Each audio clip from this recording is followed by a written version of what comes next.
10টি ভিন্ন ভিন্ন বিভাগে পুরস্কার বিতরণের মধ্য দিয়ে শেষ হলো ঢাকা আন্তর্জাতিক চলচ্চিত্র উৎসব। 75টি দেশের 220টি চলচ্চিত্র প্রদর্শিত হয় এই আয়োজনে।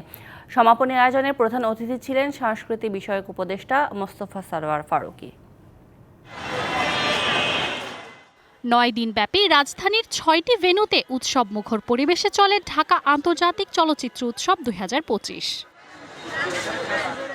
বরাবরের মতো এবারের উৎসবেও এশিয়ান প্রতিযোগিতা, retrospective, Bangladesh panorama, wide angle, cinema of the world, children film, spiritual films, short and independent film ও উইমেন্স ফিল্ম সেশনে বাংলাদেশ সহ বিভিন্ন দেশের সিনেমা পুরস্কৃত হয়।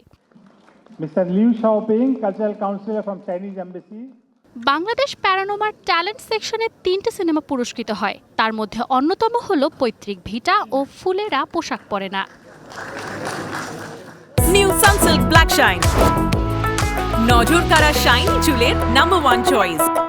বাংলাদেশের চলচ্চিত্রের ভবিষ্যৎ পরিকল্পনা নিয়ে নানান পদক্ষেপের কথা জানান সংস্কৃতি উপদেষ্টা। তাহলে অনেকগুলো ইনফ্রাস্ট্রাকচারাল সাপোর্ট তাদেরকে পেতে হবে, যেটা তারা পাচ্ছে না, যেমন proper projection system, permanent venue, গেস্টদেরকে মানে সব ফিল্ম মেকারদেরকে আনতে পারে না। সো এই সমস্যাগুলো সমাধান যদি আমরা করতে পারি তাহলে আমি মনে করি যে এই ফেস্টিভ্যাল আরও ইমপ্রুভ করবে সামনে।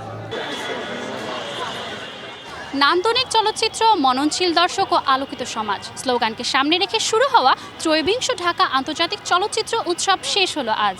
সংস্কৃতি বিষয়ক উপদেষ্টা ও জনপ্রিয় তারকাদের উপস্থিতিতে আনন্দ ঘন ছিল উৎসব প্রাঙ্গণ। Manjuma Afroz Nilima, DBC news, Dhaka.